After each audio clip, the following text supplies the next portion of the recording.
ఒకటి కాదు, రెండు కాదు, లెక్కకు అందని అవమానాలు, కొన్ని నోటితో చెప్పే అనుమానాలు, మరికొన్ని చెప్పుకోలేని వేదనలు, గమ్యం లేదంటూ కొందరు, గమనం తెలియదంటూ మరికొందరు, ఇలా చెప్పుకుంటూ పోతే ఎన్నో ఎన్నెన్నో. వేరేవారు అయితే అక్కడే యుద్ధాన్ని వదిలేసేవారు. శత్రువు ముందు సాగిలపడి ఇక చాలు అని ఆగిపోయేవాళ్ళు. అలా అస్త్ర సన్యాసం చేసిన వాళ్లకు చరిత్రలో కొదవే లేదు. కానీ ఒక్కడు మాత్రం ఆగిపోలేదు. యుద్ధభూమిలో ఓటమిని ఒప్పుకోలేదు.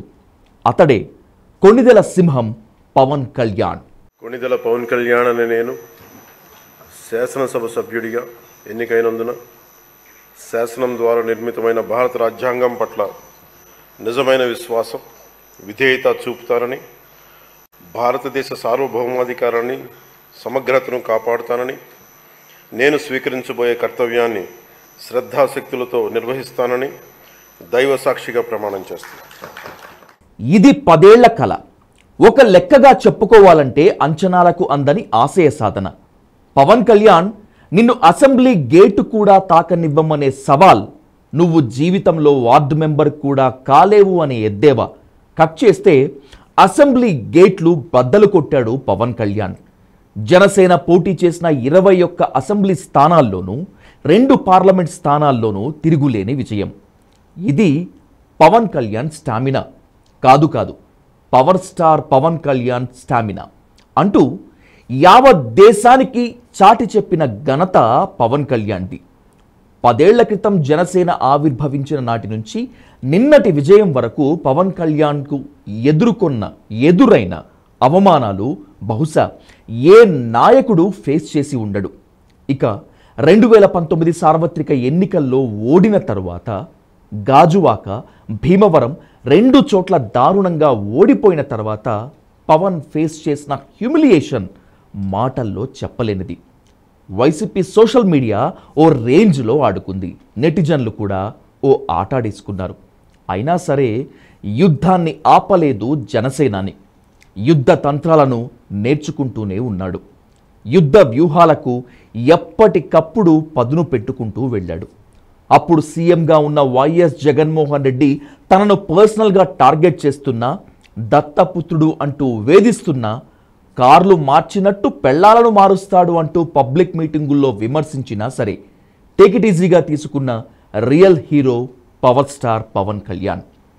జగన్, నిన్ను అధఃపాతాళానికి తొక్కకపోతే నా పేరు పవన్ కళ్యాణ్ కాదు, నా పార్టీ జనసేన కాదు అంటూ గర్జించారు పవన్ కళ్యాణ్.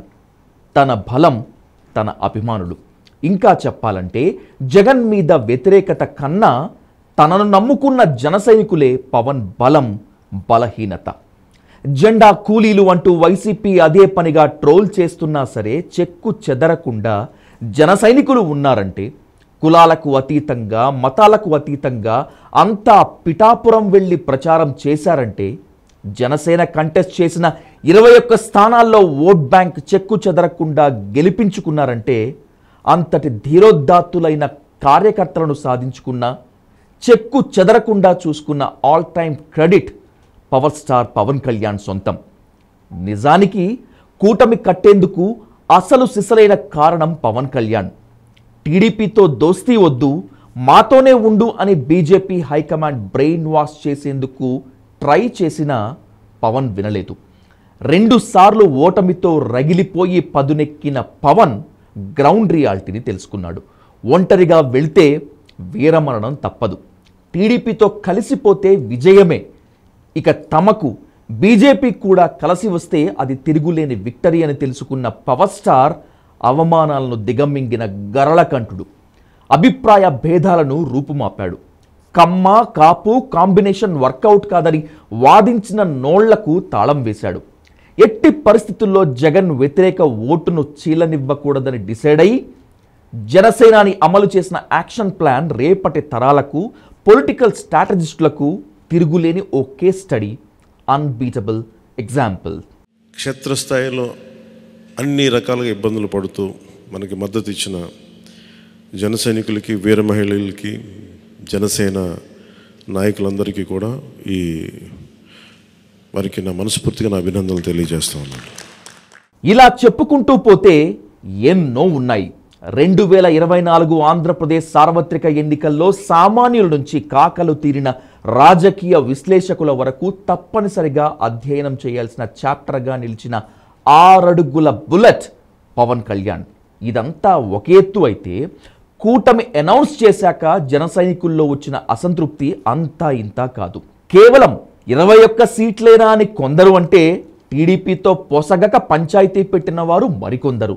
ఇంకేముంది, ఇక ఈ కాపురం ముందుకు సాగినట్లే, అధికారం చేజిక్కించుకున్నట్లే అనుకున్నారు అంతా. వైసీపీ వాళ్ళు అయితే అగ్నికి ఆజ్యం పోశారు. దశాబ్దాల అనుభవం ఉన్న నేతలు కూడా కంగారు పడిపోయేటువంటి ఈ పరిస్థితుల్లో నాటకీయత కాకుండా అత్యంత నేర్పు చాకచక్యం ప్రదర్శించారు పవన్ కళ్యాణ్. నాతో వచ్చేవాడే నావాడు, నన్ను నమ్మనివాడు, నాతో నడవనివాడు, నన్ను నమ్మనివాడు నావాడు కానే కాదు అని ఖరాఖండిగా తెగేసి చెప్పిన తెగువ అతడు. బతిమిలాడాల్సిన చోట 4 అడుగులు వెనక్కు వేసిన ఆ నాయకుడే కాస్త కటువుగా చెప్పాల్సిన చోట గర్జించాడు.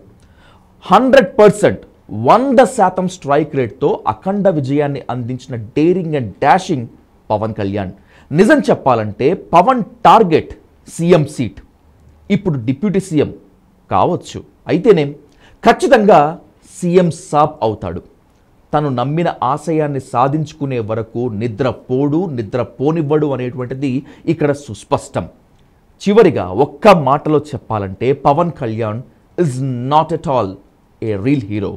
He is real hero.